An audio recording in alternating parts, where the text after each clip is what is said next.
All right, welcome back, everyone. I hope you guys get enough rest and hope you guys has fill up yourself with a little bit food or drinking.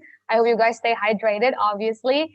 Now, because we're going to move to the next session.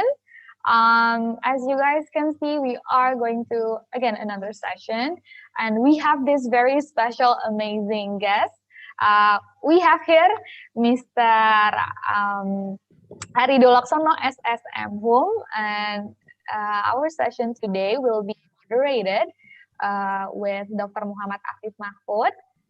But before that, I would like to give you guys a brief explanation and introduction regarding our moderator today. So, Dr. Muhammad Afif is graduated from bachelor's and master's degree from Hasanuddin University, and he also graduated and got his doctorate degree in Universitas Diponegoro. He is currently a lecturer in Universitas Diponegoro. So without further ado, I would like to welcome Mr. Muhammad Afif. The screen is yours. Thank you very much, Miss Dennis. I think it's very interesting material. It's very interesting topic. And this is the most joyful topic, I think, because for several days we talk about law. And right now we are going to talk about Indonesian culture, one of the most waiting material in our summer course program this year. For this material, the speaker has been with us in this virtual forum, Mr. Arido Laksono. Before going to the material, I want to read his curriculum vitae. His name is Mr. Arido Laksono. He is Secretary of Anthropology Department, Faculty of Humanities, University of Diponegoro. He graduated from a master degree in American Studies at another universities, and also he has a lot of trainings abroad.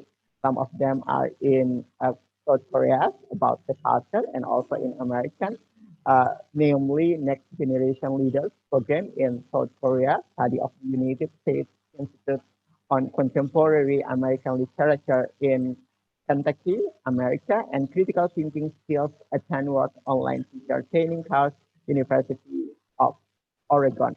So hopefully that all of the materials can be very joyful and it's going to be very interesting. Hopefully that you are very active and participative for all of the participants. And I think without any further ado, Mr. Arido Laksono, the time is yours. Thank you, Pak Muhammad Afif Mahmud. Yeah, this is the first time. I think this is the first time I meet you, Pak Mahmud, right? Yes, this is for the first. Yes, I'm so glad that I meet you today, Pak Mahfud. Thank you very much for the introductions. And I heard that you are from Makassar, Pak Mahfud. Yes, I am from Makassar. I graduated from Hasanuddin University. Ah, nice, Pak Mahfud. It is always interesting.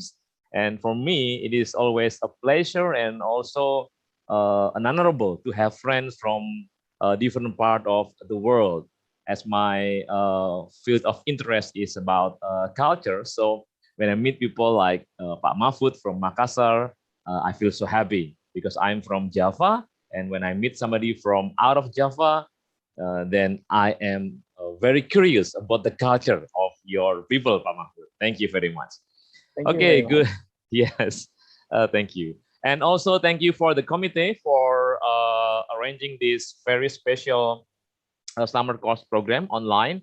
This is the second time I am invited by the committee for this special occasion, and I really enjoy the interactions during the course. Yeah, and last year I was what is it called? Startled because a participant asked me about a song. I remember the song is entitled Lati. This is a new song, but unfortunately, I am not quite aware of the of the trend, so I could not answer perfectly about the questions. But then after the session, I went home and I tried to browse and I listened to the song, and yes, it is quite amazing. I think the song.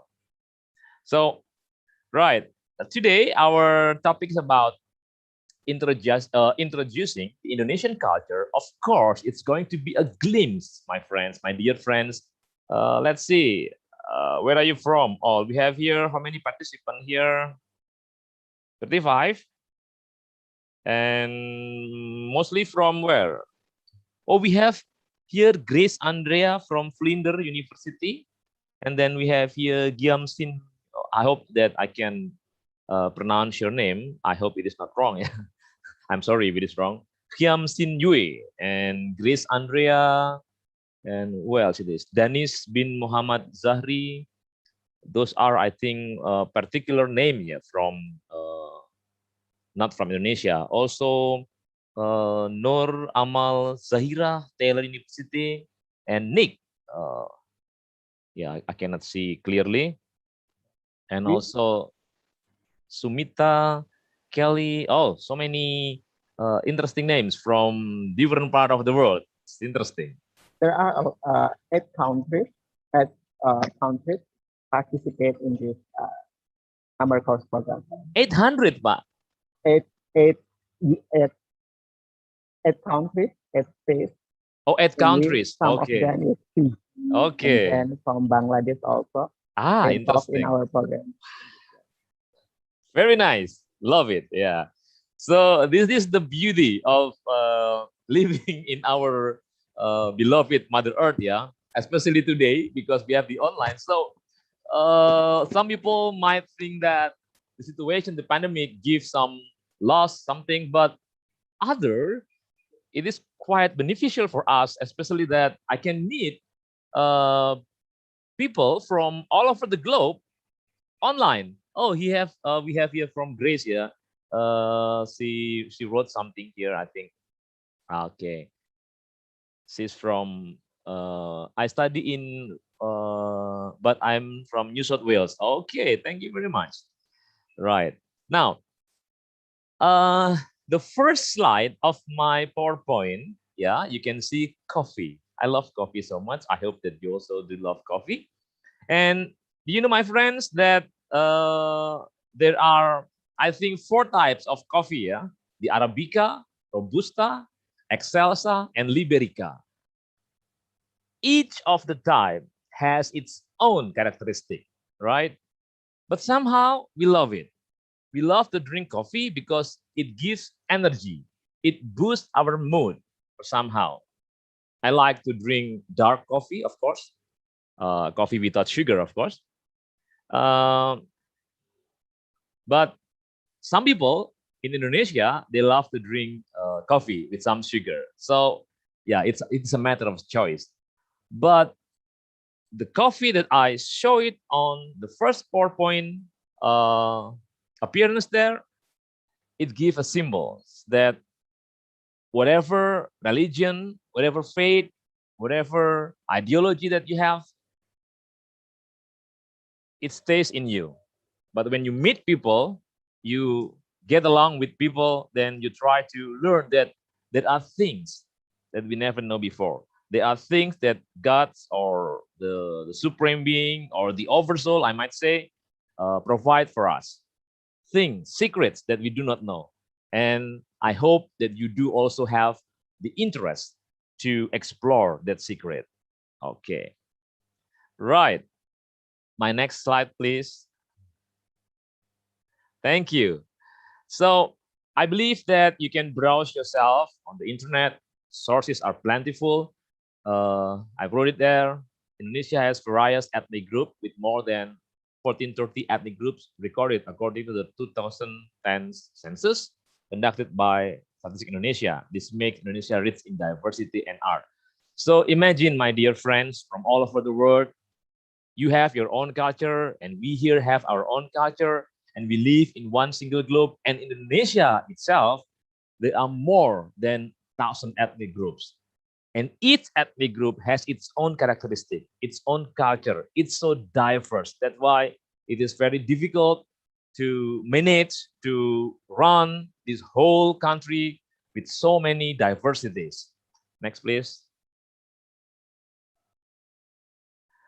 And I'm going to talk, let's say, 3 core subjects here: wayang, batik, and traditional dance from Indonesia. But because I am from Java, maybe I would like to talk more on the Javanese philosophy or Javanese people characteristics. Yeah, but the other maybe only a glimpse. Next, please.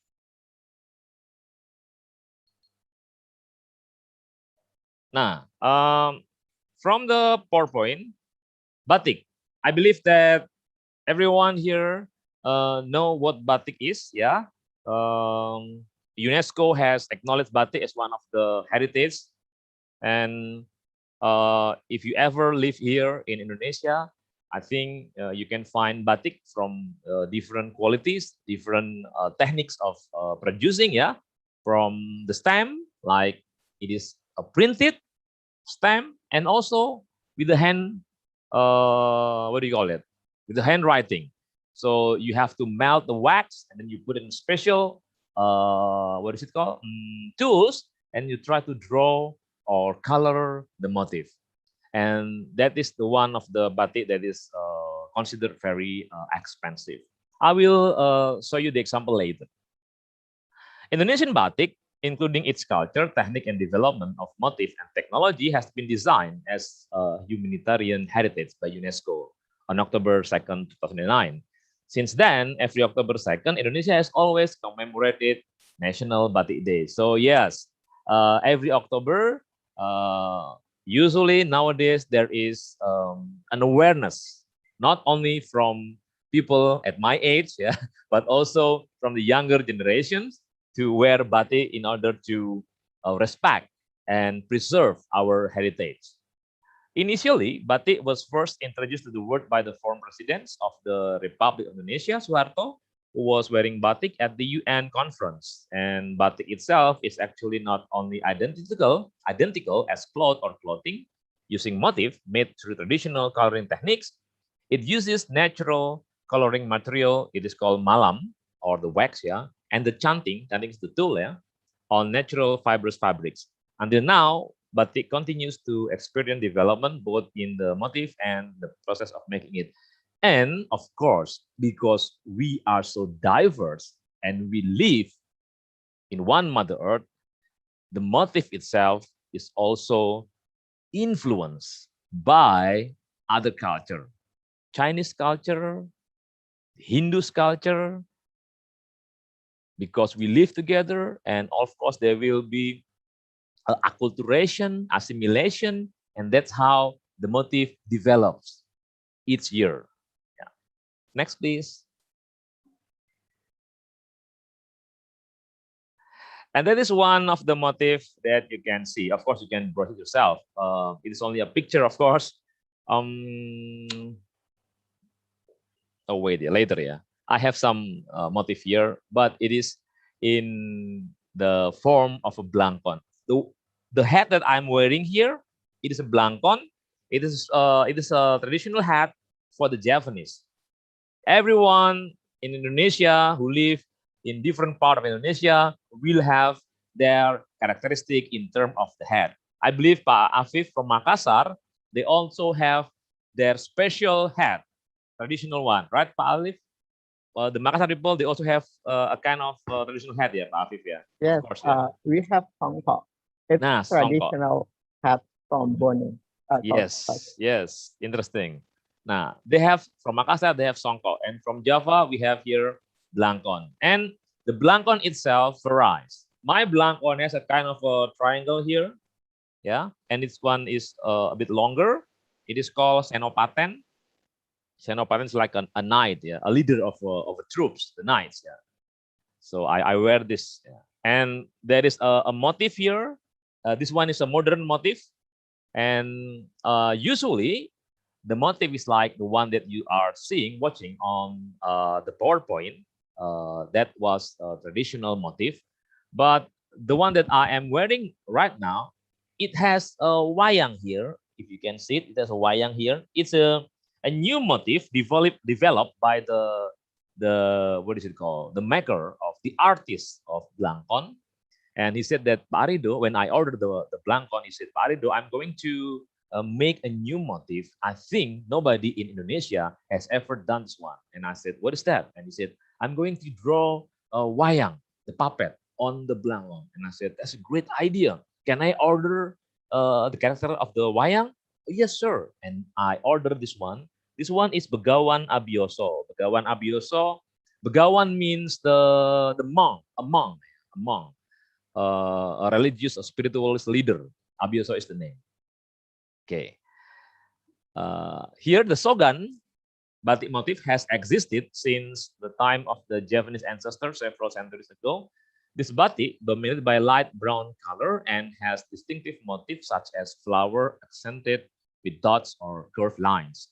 In the past, this batik was used by kings in Java, especially the Solo Sultanate Palace. However, now it can be used by anyone, both palace residents and ordinary people. Yes, my dear friends, long time ago in the past, you can never have this kind of motif. Yeah, only the kingdom, the royal bloods can wear that. Don't ask me why. Next, please. And this one interesting, yeah. It's bright in color, colorful, yeah. The first one is so what is it called? It the earthy color, brown, dark brown. But this one is so colorful. It is from Madura. Madura is a small island near Java, in nearby East Java. It is popular because in Madura they produce salt, and also in Madura they produce keris. Keris is a traditional dagger or blade or weapon that usually used for ceremony. I'm going to show you this one. This is keris, yeah. And in Madura, there are so many artists creating or producing keris. I'll show you later about the keris. Let's back to the motif here. Gentongan motif is different from other batik. This batik from Madura uses simple abstract motif, plants, or a combination of both. Gentongan batik colors usually take on bright colors such as red, yellow, green, or purple. Gentongan batik itself is taken from the barrel, namely pottery used as a container for dyeing batik cloth in colored liquid. Yeah, it is called gentong. Gentong is like a barrel, like a big what is called bucket, yeah. And you will dye the fabric there with the color liquid. Next, please. This one is popular motif. Everyone from West Java, the Sundanese, will know this motif. It is called Mega Mendung. Quite simple, but give luxurious impression. The overcast motif in the brightly colored mega is the sky, are what make Mega Mendung batik very suitable for use by parents and young people, both women and men. So if you look at the motif, it symbolizes the cloud. Mega Mendung, Mendung is the cloudy. Mega Mendung, that's why it's a bit dark blue something. Next, please. This is my favorite one. The keraton batik motif come from the Japanese culture, which is stick with the royal system and the sultanate. This palace batik symbolizes wisdom, and also the charisma of the Japanese kings. In the past, this batik from Yogyakarta could only be worn by the people of the palace or the royal family, but now it is commonly used by anyone. The characteristic of the keraton batik motif is the symmetrical flower motif, or what is it called? Or the bird known as the sawatlar motif. This motif is arguably the most widely used by both Indonesian and foreigner. Yeah, you will see that some foreigner also love this motif for their shirt or dress. Yeah, and I have unfortunately I have that motif, but again in the shape, the form of blankon, because I love blankon so much. This is the motif that is the same, if you can see it. Yeah, but it is in the form of a blankon, and my blankon itself is different. If you look at this blankon, there is no like a small triangle here, and the back of the blankon is also different, just like this, but this one is a bit longer. It's different. Okay, next please. This is also a common motif. It is called parang motif. Parang comes from the word pereng or oblige. The shape of the motif is shaped like the letter S, sloping and longitudinal. The parang motif is spread throughout Java from Central Java, Jogja, and West Java. Yeah, this is a very common motif, and usually you will have this kind of motif for your skirt something. Yeah, like sarung. If you have sarung, then you usually have this kind of motif. I have my own sarung, but it's a motif from Purwokerto.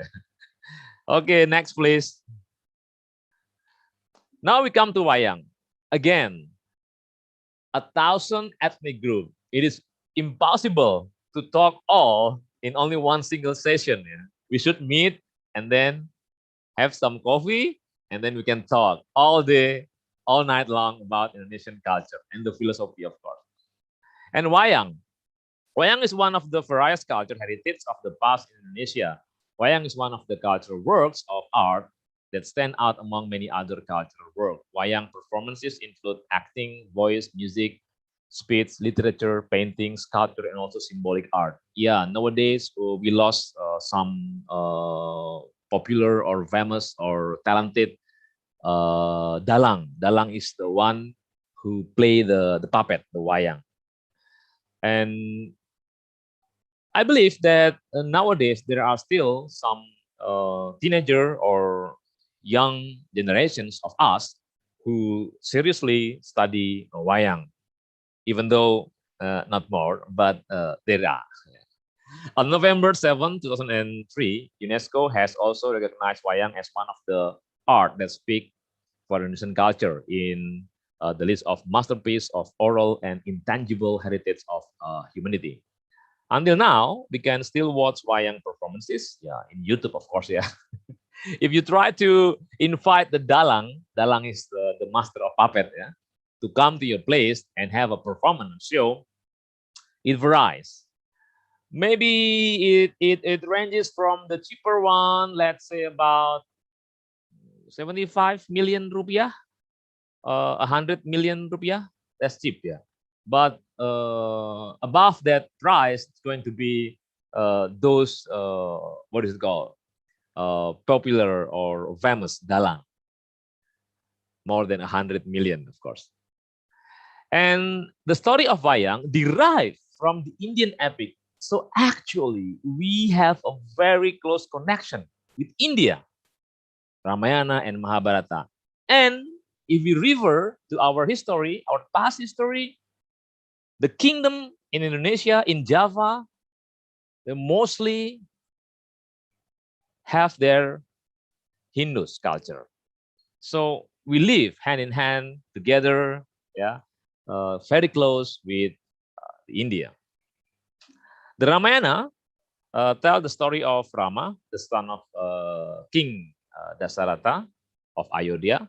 It has to do with how Rama fought against Ravana, the kings of Lanka, and then saved the queen.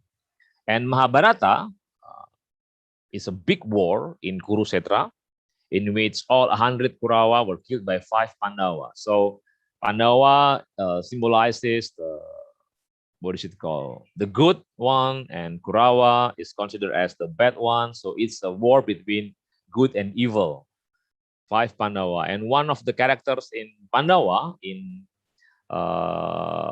my knowledge, the name is Yudhishthira, is told to have white blood because he is an honest person and he lived in a good path, in a good way, so that he is given white blood. Next, please.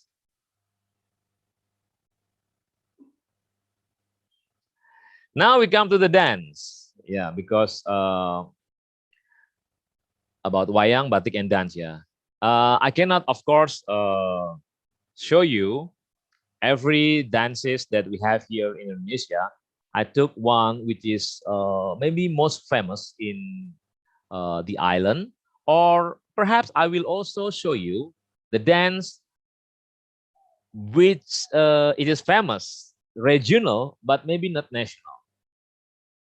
So the first one is very famous, and I think every student in Indonesia, uh, they know this one, Saman.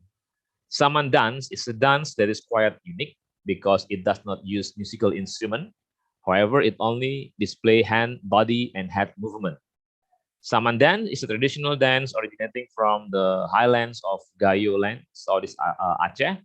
And for your information, Gayo is very famous for the coffee. If you love coffee, especially Arabica, and you try to consume Gayo, it tastes sweet.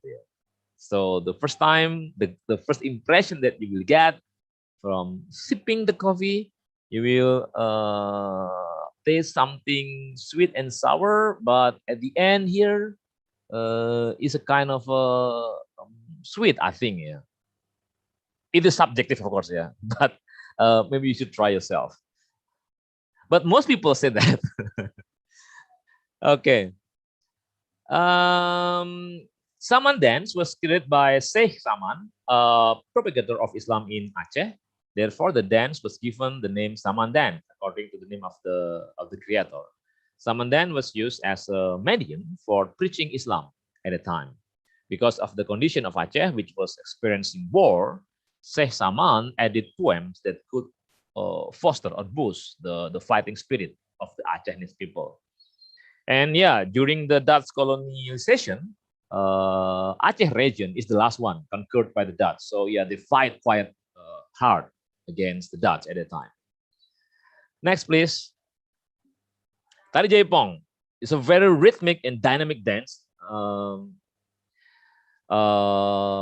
Some friends of mine in my era, of course, when we were still in a, what is it called? Elementary school, yeah, or junior high school. Some female friends, they love to dance Jaipong because it's so rhythmic, so dynamic, and attractive. Yeah. Jaipong dance is a regional dance originating from Karawang, West Java, which was developed in the 1960s. 1960. If we learn about the era in the 1960s, that is also an era of what is it called? Flower generations, yeah, the pop culture in the West. Initially, the Jaipong dance was known as the Banjet dance. Banjet is the mask. I put the picture below the dance. That's the mask. It is called Banjet. A dance performance performed with dance movement accompanied by music with gamelan instrument. Again, gamelan I think is also famous because it's also one of our heritage that we are very proud of it. Gamelan has been studied by some foreigners, and the government also sent gamelan to Netherlands, America, and maybe Australia. And for the musicians to learn and observe about the sound produced by its instrument. And Jaipong dance moves the head and body with flexibility. This movement is a form of representation of the dexterity and flexibility of a woman in treading the footstep of her life. The foot movements in the Jaipong dance symbolize the agility and adaptive nature of Sundanese women in living their daily life. So every cultural product, every aspect of our life in Indonesia, it has meaning, it has symbol. Even though some might say that we live in the land of meat, but meat somehow, I don't know if you may agree or disagree, become reality. Long time ago, nobody cared about Tesla, right? You know Tesla, I believe, yeah. Tesla discovered something, invented something about energy, but nobody believed it because it is called, oh, that's against God's rule, something. Yeah. But nowadays, with these small devices, so I combine modern and traditional, yeah, these small devices, it can read your energy, it can read your chakra. Amazing, right? Again, if you think that myth is just a myth, when you go for a meditation and you are asked to think, to focus on certain thing, Then you can try to develop your brain wave into some order, for example. Some others say that's just a myth. We cannot prove it. But with this device, I can read your alpha, delta, gamma, your brain wave. So it's so amazing, the technology. So even though we live in a new era, modern technology, but the core, the essence of all the heritage passed down by our ancestor, nowadays, I can see the truth. Yes, what they said about something is seen today. For example, like you have the flash disk, you have the external hard disk, and you keep all your file there. According to the myth, yeah, keris, keris is a kind of a flash disk. So the way a Japanese treat keris is like when you try to open the keris, it's like this, yeah, and look, the thumb, oh, like this. When you do like this, you try to connect with the universe, with your ancestor, and this keris becomes a medium, sorry, to save all the data. So when you give this keris to your children as a souvenir, and then when you do like this, you try to connect with your ancestor. The same like flash disk, but nobody believes, right? No one believes because it's a myth. Okay, that's why I have to tell you, my dear friends, that Indonesia, do you believe in myth? For me, yes, I do. I used to be the one who is very skeptical about the myth, but as I grew older and I found all those sophisticated gadget that can read my brain, then I said, it's not a myth.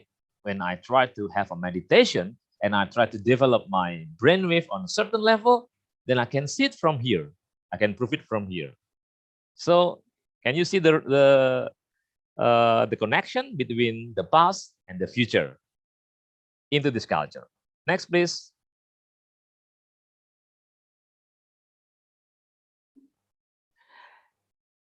This one is also a very rhythmic and dynamic dance. It is called Dolala. Dolala dance is a traditional dance originating from Purworejo Regency. Purworejo is nearby Semarang, about, let's say, 3 hours, 4 hours, Central Java. The name Dolala in this dance comes from the music notes do and la. Do, re, mi, fa, sol, la, si, do and la. Since the dance is accompanied by music with that tone. The music that accompanies the Dolala dance is music that comes from Javanese poetry and rhymes. Dolala dance is a form of acculturation of Javanese and Dutch culture. This can be seen from the movement that adopt Western dance, the dance, yeah, and Javanese pencak silat. Pencak silat is traditional martial art. I cannot do that. Next, please. And we have here Rayok. Rayok, yeah, I think it's a very exotic one, mystical one. Rayok is an abbreviation of 5 letters, each of which has its own meaning. The first letter R means rasa, the taste of art. The second letter E, engwang sukmo adiluhung, meaning that if you have free from all worldly attachment, you go directly, you point it yourself only to God. And the next, we have Y. Y means Yuang Akung Kang Perso, means the God. I myself mostly use the term for God as the oversoul. I adopt from Ralph Waldo Emerson, from the 19th century American philosopher. He said, he mentioned God as the oversoul. And I like that terminology, the oversoul. O means olah kridaning pambudi, or spiritual practices. Spiritual practices is different from the religious practices. And G means gelar gelung karsane kang moho kuoso. It means surrender to God's will. If you surrender your life to God's will, everything will be fine. Everything will be okay. That's the point. But is it easy? Of course not, because you are still young and I'm still a bit younger. Yeah. I have the dream, to have a sport car, big house. Yeah. It's difficult to surrender to God then. Next, please.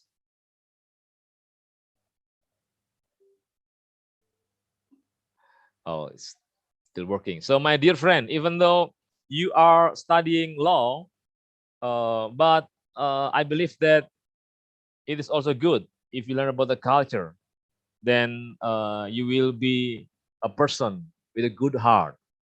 If you are a person with that good heart, then of course it will be great for you to practice your knowledge in law. Next, please. Something happened. Something maybe later. Yeah. So first of all, when I was invited to talk in this very interesting moment, I said, "But I'm not from the Faculty of Law. What should I say? What should I tell you?" And Ibu Paramita told me, "Just tell the audience about Indonesian culture." Oh, that sounds interesting. And I said, "Why?" And he said, "Yeah, because we need culture itself to give an added value for the students, for the participants, so that they know that Indonesia, a diverse country with so many culture, so many heritage. Oh, something wrong? Something wrong, yeah. Okay, later, yeah. And then I accept the invitation. And last year I talked about the same thing, but now I add more dances, and I try to take one dance from one big island Indonesia. We have 5 big islands, yeah, the Sumatra, the Java, the Sulawesi, Kalimantan, and Papua. So I try to take one dance to represent the islands. And from the Sulawesi, oh ini from Pak Afif Island ini. But I do not take from Makassar, Pak Afif. I'm sorry. Yeah. This is called Tari Kipas, Pakarena from Sulawesi.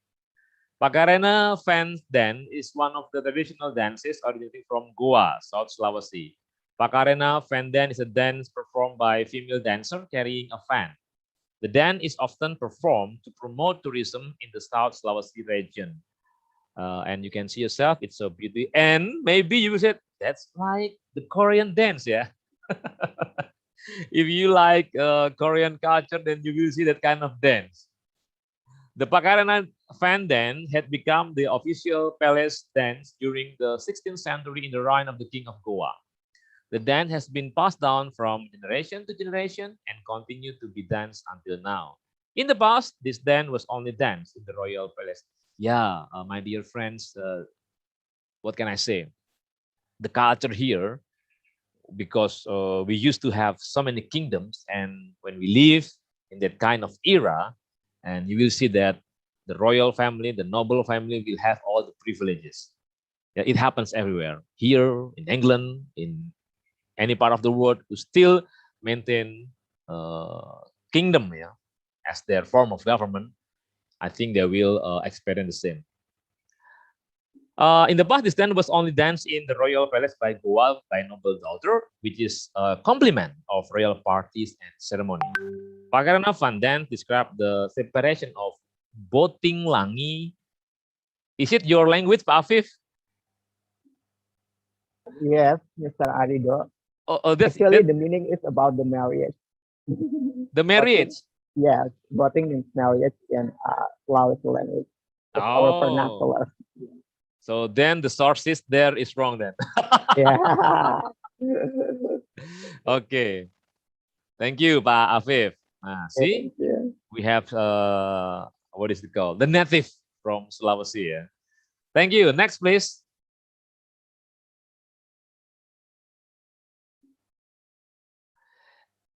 This one is also epic. Yeah. Burung Enggang. When you know the title of the dance, Burung Enggang, the bird Enggang, the hornbill. What is that? Yeah. But then when you see the dance, oh, it's so exotic. Yeah. The dance is one of the art of the Dayak Kenya tribe in East Kalimantan. The hornbill dance must be held every time there is a traditional ceremony in the Dayak Kenya tribe. Usually this dance is also performed to glorify the ancestor and welcome guests. Why glorifying ancestor? Because the Dayak Kenya believe that their ancestors, yeah, it's originated from the sky coming down to earth in the form resembles of a hornbill. Therefore, this dance is also often performed to honor or glorify their ancestor. Yeah, very spiritual. Yeah. Next, please. And this one is from Papua. Tumbuh Tanah dance or Dansa Tumbuh Tanah, Dansais dance, is a typical traditional dance of the Arfak ethnic group who live in Manokwari West, Papua. Tumbuh Tanah dance is usually performed in important events such as welcoming guests from outside of the community, victory. You might heard or read there are still battle between tribes, yeah, between what is it called, ethnic groups in Papua, but they have this dance to commemorate the victory in a battle and also wedding celebrations. And the last slide, I think, is the one which is Bhinneka Tunggal Ika, Tanhana Dharma Mangra. Bhinneka Tunggal Ika is one that unites us all. Bhinneka Tunggal Ika means, what is it called? One in many, diversity in one. It is almost, yeah, it is similar to also American, they have the E pluribus unum, yeah, one in many, many in one. So we also have the same, what is it called, spirit to unite us all. We have Pancasila as our ideology of the state. So every one living in Indonesia, they must acknowledge Pancasila as their state ideology. And I agree because, again, this is a very big country with diverse community, diverse culture. It's going to be very difficult to manage, to rules all people with different perspectives, different culture, different colors. So with Pancasila and Bhinneka Tunggal Ika, I think we've done so far in our best way to maintain Indonesia as one united, what is it called, spirit of people. And I was also actually surprised that in 1950 newspaper in America, I did my research, and in 1950 America, the translation for Indonesia is United States of Indonesia, and I said, "Wow, that was nice, yeah." And I said, "That's a cool name. What a name, eh? United States of Indonesia. Interesting." Okay, now as I promised you before we have the maybe we have here the question and session. Uh, I would like to show you my blankon. Yeah, this one is a blankon. It is Jogja style. Yogyakarta is a special region in Java. Yeah, it is called. There are two special regions, Yogyakarta and Aceh. Yeah, they can have their own regulations, rules, things like that. And this one is from Yogyakarta, the blankon. The one that I am wearing is also from Yogyakarta, but with a small triangle here. It is called Senopaten. This one is called Jogja. Mostly daily activities, people will wear this one. But as I told you before, this is a special one. Maybe it is supposed to be worn by what is it called, military leader in that era. Yeah. So once I wore this blankon in Jogja. At that time, I didn't know the meaning, so I just wore it because I love it. Somehow I don't know, but it fits me. It fits me. I love it. So I'm walking in some area in Jogja. All of a sudden, so many people were looking at me as if I was doing something wrong. And I said, "What's wrong with me? I didn't do anything." So I don't know why. But then I realized that my blankon is different. All those people wear this blankon, this type of blankon, but I wore this. Maybe they think I am one of the a leader in military something. Maybe, I don't know. Okay, this one I saw you before. And this one is the same as the one that I am wearing, but this one is longer. Specially order. I asked the artist to make Senopati Blankon, but with the longer one. This one, yeah, same with the triangle here. And the motif is a dragon. Dragon, I think, is also a mythical creature, not only in Java, but I think also in China, in England, I think, yeah, they have dragon, yeah, as well. So it's a mythical creature. This one, and if you notice, all my blankon actually are black. I will tell you why it is black. And then I have again Senopaten, but it is blue. And the motif here is called truntum. Truntum is like a beautiful flower. It means love. It means love. And you can see again, a small triangle, shorter, but it is Senopaten. I think there are more, yeah. I have more than maybe 25 blankon. And this one is also special. Not so many people, I think, notice this one. Look at the end. The ordinary blankon will be like this. The rear of the blankon, see, it's like a big curve here. But this one, it does not has big curve, just like something that you tied. Yeah. It's also truntum motif, meaning love. And again, Senopaten, but no motif. Can anyone guess why it has no motif? It's all black. Yes, it symbolizes spirituality. So no color, no motif. It's all black. I would like to tell you why in the Japanese philosophy, black symbolizes humble. Black symbolizes the earth. You are standing on the Mother Earth. You are doing bad thing for the Mother Earth, right? You throw garbage, like, sorry for my word, you pee on it, right? You do bad things to the Mother Earth, but the Mother Earth stays still, right? So black symbolize humble. Even though people do bad things to you, just keep calm. You just forgive them. You ignore them, but you have good heart. That's black. That's why I try to go that way, even though it's difficult. But at least I try by trying to symbolize my outfit and also the hat here. And for the crease, my dear friends, this one is the one specially designed for me. So I ordered the artist to design a special crease for me. And then she asked me, Parido, when were you born? What day? What year? What time? And then I gave him all the data. And in 1 month, he came to me with a sketch of the crease. And then, yes, this is a special one for me. And if you can see the motif here, like a Damascus something, yeah, it's beautiful. It's specially designed for me with a 5 curve.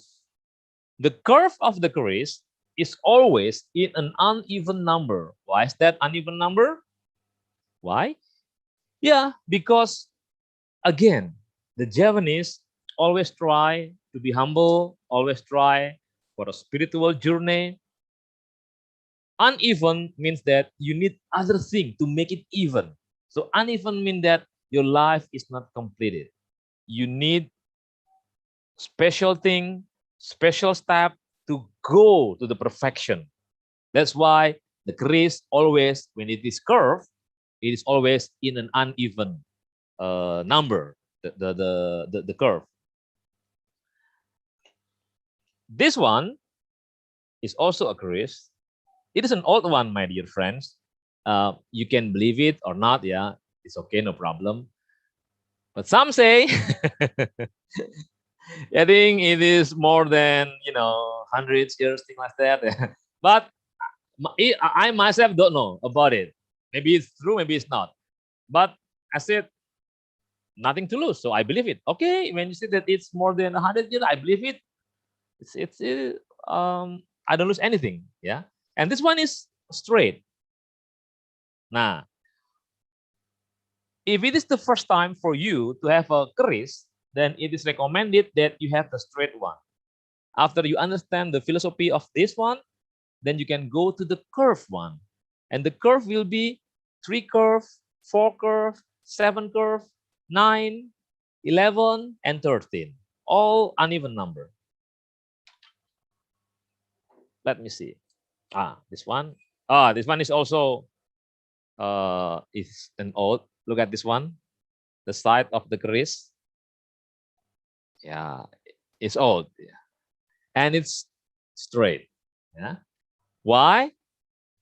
First, you have to understand yourself like the reok about surrender to God.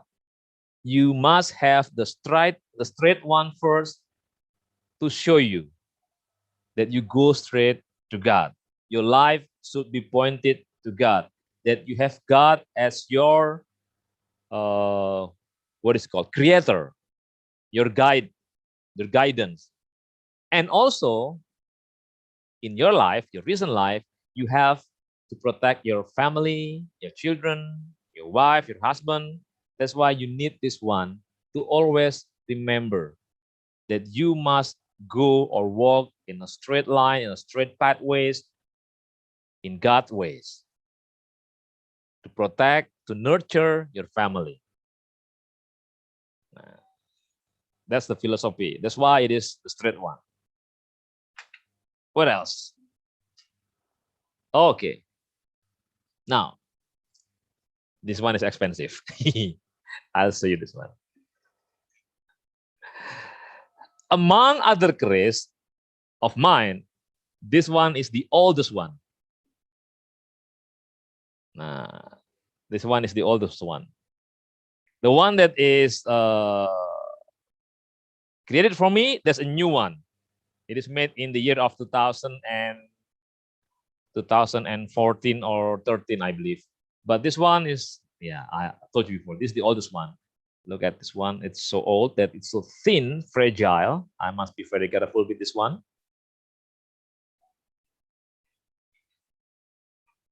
Okay. And it has, I think, 9 curve. Let me show you again. This one is also old. It is so old that it is so light, my dear friend. It's so light. Like, how do we count the curve? This one. 1, 2, 3, 4, 5, 6, 7, 8, 9. 9. And if you can see the motif here, it is called sabuk inten. Inten is the diamond, sabuk is the belt of diamond. So the older believe that if you have this keris with this motif, it is believed that it will bring prosperity. That's what they believe. Yeah. Of course, you don't have to believe it, but it's a kind of a knowledge that I would like to share about our culture. I mean, Indonesian culture, specifically Japanese culture. Yeah, because we live in the land of myth and symbol. But actually, religion also has so many symbols. Yeah. I mean, major religion, of course. Wait, this one. It's also special, my dear friend. Oh, some say, some of my friends would like to have this one. I don't know why.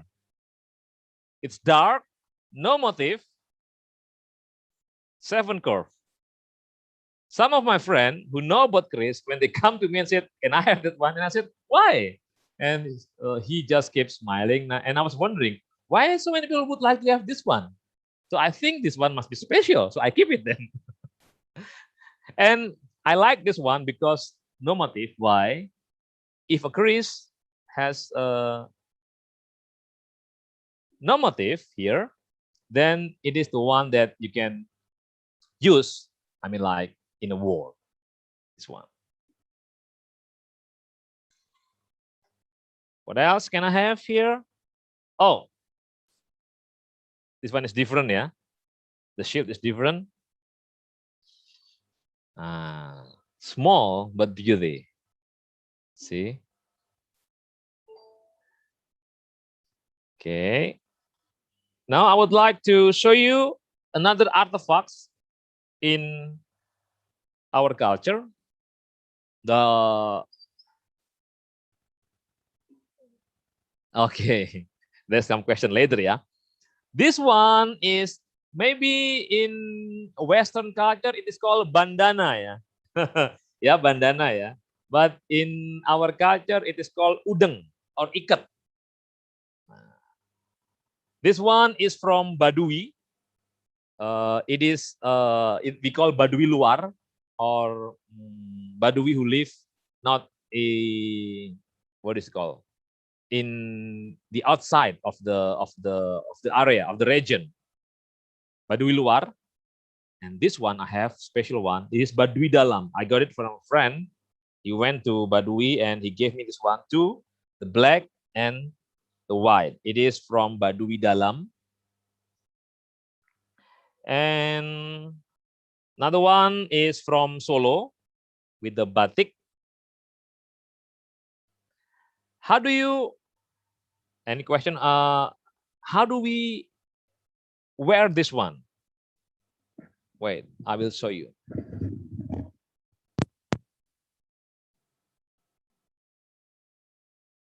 I still have hair, yeah. Because some students think, Parido, why are you wearing blanket? Maybe you lose your hair. And I said, no, I still have hair. It grows. Yeah.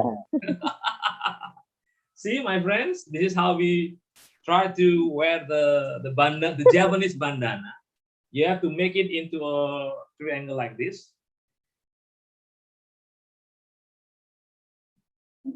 Then you fold into tiny like this, yeah. You fold it like this.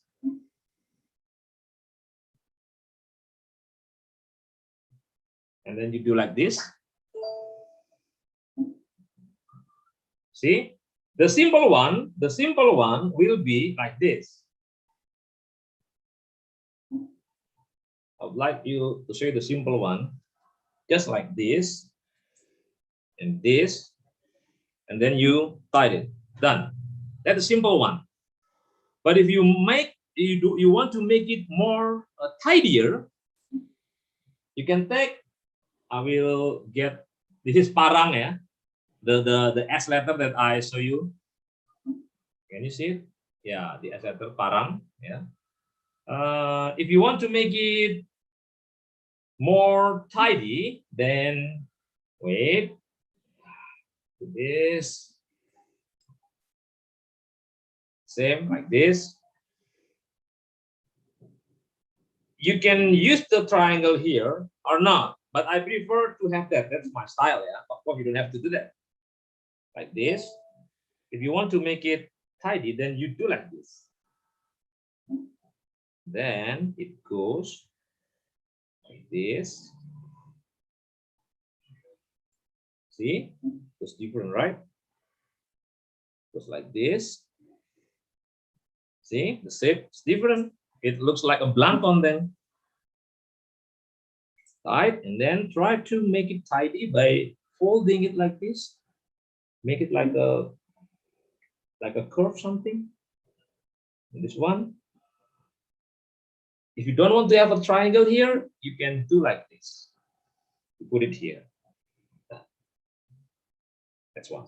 That's how to use the scarf, the bandana, in a Japanese style. In Makassar, also they have their own style and technique of wearing this one.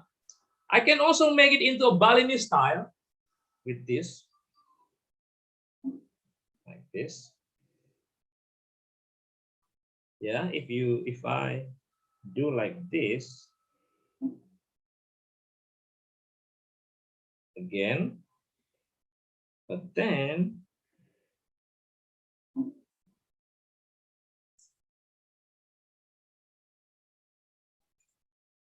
You have to tie this up and again for this, but then you have this one like this. You make this, then it goes as a Balinese style, and then you put it here. This is the Balinese style. So, my dear friend, I think that's how I try to introduce you to my culture, Indonesian culture, specifically the Japanese culture. If you would like to wonder why there are so many symbols, sorry, I'm sorry. If you are wondering why so many symbols, yes, because that's how we live. The Eastern philosophy, the Eastern people, we live in symbol, in myths. That's how we try to cultivate our nature. We try to maintain the harmony of life. We try to be one with the God, if you believe it, of course. Yeah, that's about it, my dear friends from all over the world. I believe that you also have your specific culture, the unique one, and maybe there are similarities. Maybe we can share. And of course, again, I have to remind you that everyone is unique and there's nothing wrong about it. You have your own style. I have my own style. You have your own culture. I have my own culture. Everyone is unique, and that's the blessed from God. Thank you. Yes, thank you very much, Mr. Arido Laksono, for your insightful presentation. It's very cheerful, and there are a lot of insights that from your presentation. There are a lot of things, and we can know about how various of Indonesian culture, heritage, and also what's the meaning behind. There are several questions that want to be asked for you, Mr. Arido Laksono. One of Yes. them is from Sahira. Sahira, can you hear me? Yes, I can hear you. Yeah. Okay, Shahira, please address your question directly to Mr. Adidol Laksono. Okay, the Okay. time is yours. Hello, Mr. Arido. I am Shahira from Taylor's University. Firstly, I would like to thank you for giving such an insightful presentation so you could understand about Indonesian culture better. I have two questions for you. The first question is, do you personally think the wayang and traditional dance in Indonesia is coming to an extinct, or is it still being used in practice? Because in my country, Brunei Darussalam, there are some uh, cultures or heritage that is less popular among the younger generation. So it's sad to see that the culture back then is not like it's not familiarized by the younger generation anymore. So I would like to know, how about in the case of Indonesia? Well, thank you, Safira. I am so thankful that I meet someone from Brunei Darussalam. I've never been to your country. It must be very nice then. Um, yes, my friend told me she went to Brunei and she loved the way the people live there because yeah, I think it's pretty much the same, similar to Indonesia, Arido. So I think if you go to Brunei, you will love it. And I said, oh, that's really interesting. Maybe someday. Um, Regarding your questions about, let me read again. The Where is it? Oh, where is the question? How about in the case of Indonesia? Be patient on me, Safira. My question is, do you personally think the wayang and traditional dances in Indonesia is coming to an end or extinct? Well, yes, Safira. Safira, are you from Brunei? You were born there in Brunei? Yes, I'm born in Brunei, but I'm an international student in Malaysia. Ah, because when I listen to your dialect, your voice, it sounds like because we are from the Malaya for the same. I thought you were from Indonesia, Safira. No. Thank you, thank you. Yes, good point, Safira. I think it's the same here. Traditional dances, wayang is coming to an end, extinct. I might say yes, but somehow, Safira, in our university, and I believe in other university, there are a certain group of students, and we make it into formal. So the university, what is it called? Encourage students to join certain group. We call it maybe student board something, yeah. But we split into faculties. So like each faculty has their own student activity, and one of the group of students, they are dealing with traditional art.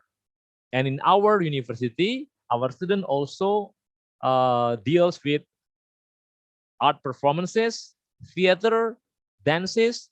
But wayang, not really, because wayang requires what is it called? Complicated instruments. Yeah, not only that, you have to provide gamelan, the music, and also the singer, and also so many things, instruments. So in our university, we have student organization dealing with dance, and every year the government they arrange a kind of a competition. Hopefully, this kind of competition will be helpful or beneficial to maintain the cultural heritage. Even though, again, not so many students join that group of activity. Yeah, maybe from 100 students, maybe only let's say 10 to 20 students join the that kind of activities. But we are maintaining it. I believe that there are still young teenager who maintain that activities. And if you ask me whether it's going to an end, nah, this is a very interesting fact. I live in a city in the capital of Central Java. When I do research in some remote area, in some small villages in a remote area, to my surprise, those young generation, they maintain, they preserve all the traditional dances. One of which that I found is on the slope of Merapi Mountain. It is called the dance of Turongo Seto. Turongo is a horse, Seto is white, so it's a white house. So they try to make like what is it called, like a figure of a horse, and then they make a horse dance about the fight during the war of colonization in the Dutch era. And the manager, the dancer, and all the participants, they work together to hold or arrange an event. So I think there is still hope that our heritage can still be maintained. Even for wayang, there are some little boy, little child, nowadays they learn how to be a master of puppet or dalang. Of course, there are possibilities, of course, that it's going to end, but there's always a hope, I think. Like why I'm dressing like this, because I try to encourage students to wear blankon. Does it work? No. Nobody wear blankons, only me. Thank you, Safira. Okay, thank you, Mr. Arido. I think that's very clear and very good answer. And then if we have another question from Mr. Sajwan, it's actually the same person who asked about Lapi last year. And this year, he asked you about what's your opinion and your advice about the habit of claiming other culture, for example, or other products of certain races as their culture without any authorized proof. Can you hear me? What is it, Pak Afif? The question, what Actually, are actually, his question is about the habit of claiming the habit another of of claiming framing? claiming. Actually, it's Flame? like a dispute between states in which one state claims the heritage or the product of one state. Can you hear? Maybe you can chat it on. Can see it on the chat room. On Can the you hear chat me? box. Is a my connection maybe is not good, Pak Afif. Yeah. Uh, where is it from? The questions from It's Safira? from Shazwan. From Shazwan. where is it? Aduh, I think Okay. I'm not good Okay. in technology. Can you hear me, Uh, Mr. Arido? I can hear you. Okay, Pak Okay. Afif. Can you Is repeat it again, Pak clear? Afif? Yeah, it's clear now. Okay.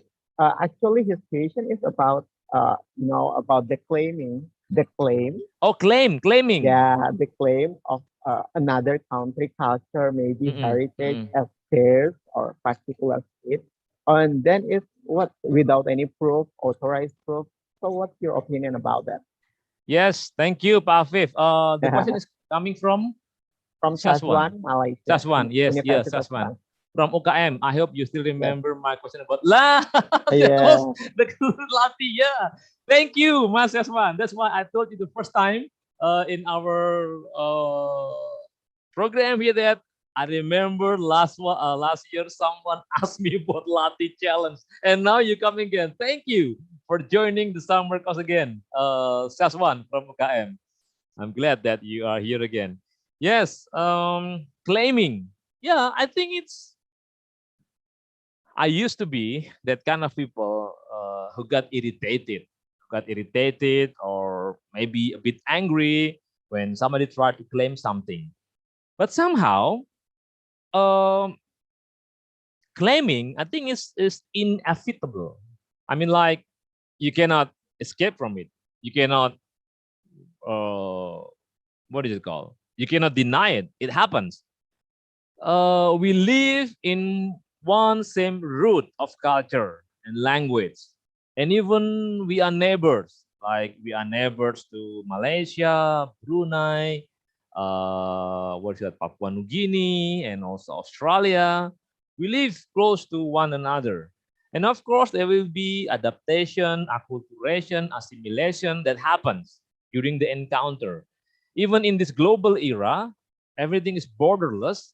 Yeah, I can go to your country without having a ticket because I can browse it online. Yeah, so that's why we have nowadays a very popular term, online picnic something. Yeah, you can go to Malaysia or Australia using the internet.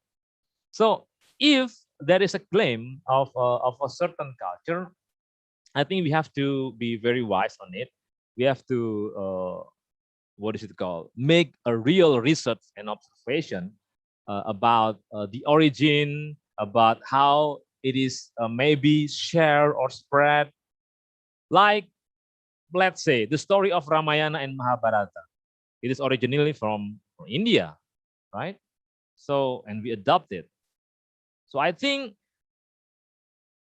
if you said that, can we claim something about a certain artifacts, cultural artifacts, heritage, then if the evidence is good enough, if the history, the the archaeological evidence support the claim, then I think it's fine. Or if you want to make it into something, let's say, wiser, why claiming? We all live in one globe, and when you claim something, so what? Yeah, because it happens. It happens. In terms of popular culture, for example, if the keris example is made from Indonesia, but the Malaysia also has their own keris.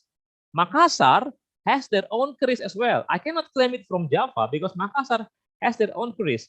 My keris, the one that specifically made for me, is a Balinese design, Balinese keris. Aceh has its own dagger. So why claim if we have the same road? And after we claim it, so what? I think it's better to appreciate and respect and nurture as the heritage. Like I have one book for you, Mas Syahwan. This one is nice, yeah. Oh, unfortunately, I have this one. Can you see it?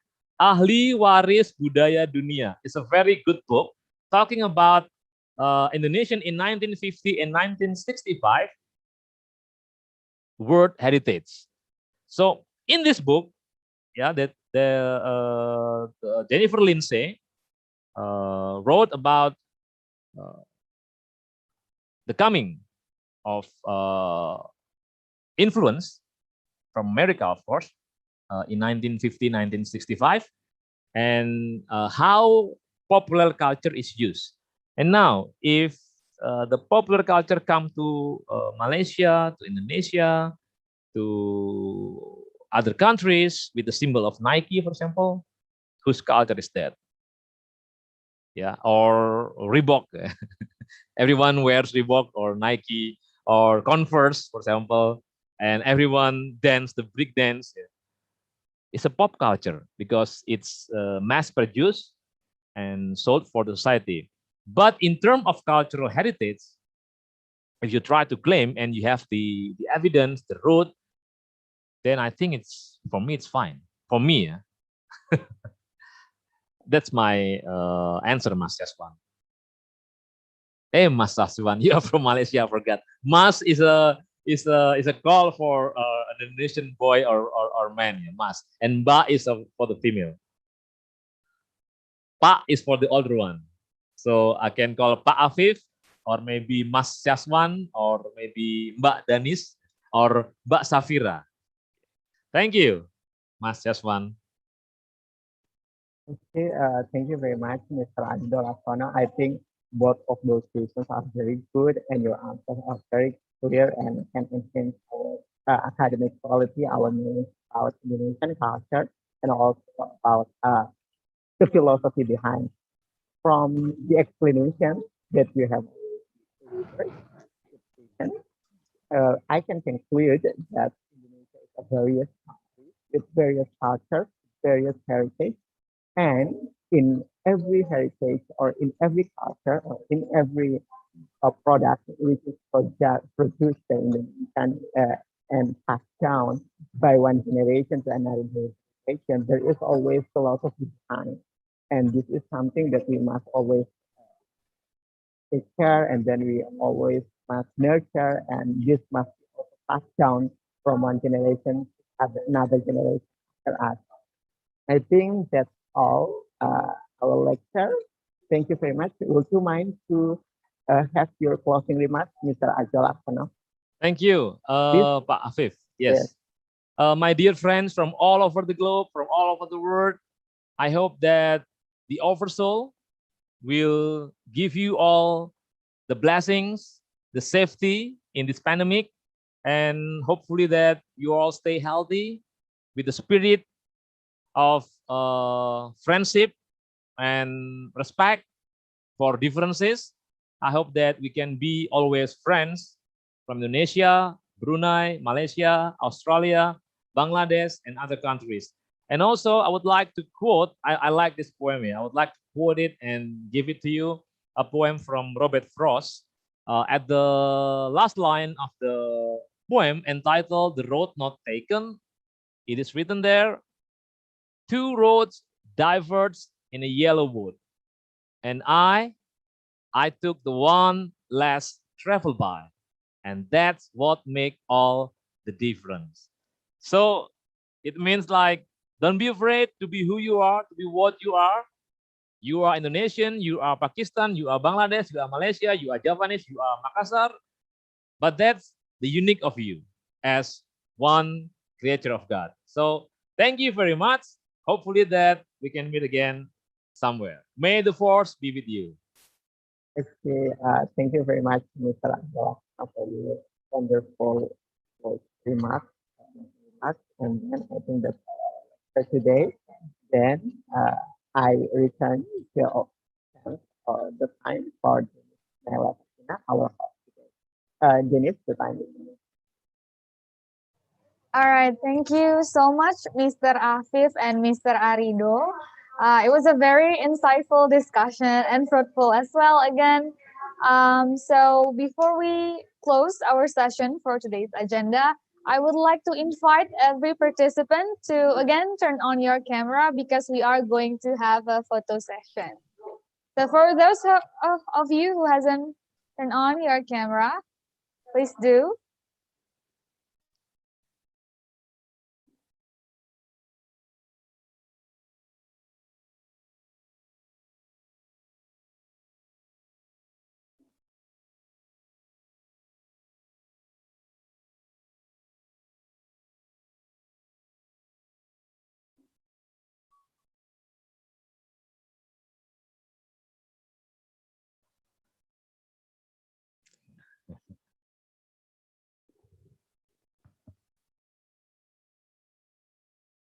All right. Is that all, everyone?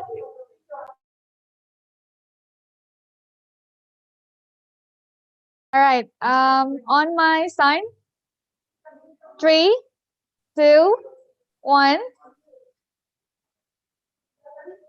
Okay, once more for those who everyone who hasn't turned on your camera and wanted to, please. That's okay. We'll wait.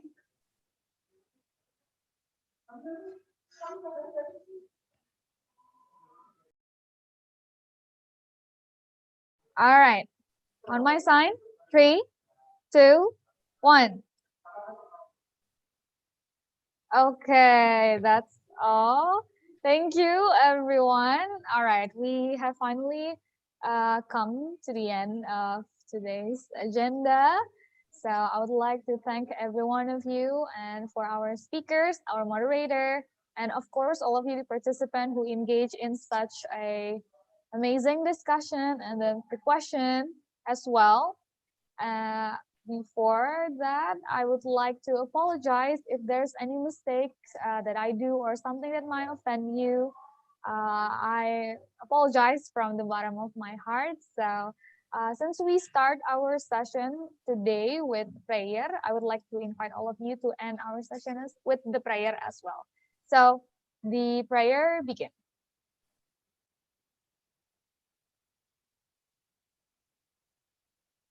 Amen. All right. Thank you, everyone. I hope to see you guys tomorrow. And do not forget that the session will be start at 10 a.m. Local Semarang time. So I'll see you guys later. Assalamualaikum warahmatullahi wabarakatuh. Salam shalom, Waalaikumsalam. santi-santi om, salam kebajikan. Rahayu, rahayu, rahayu. Thank you. Awesome. Good.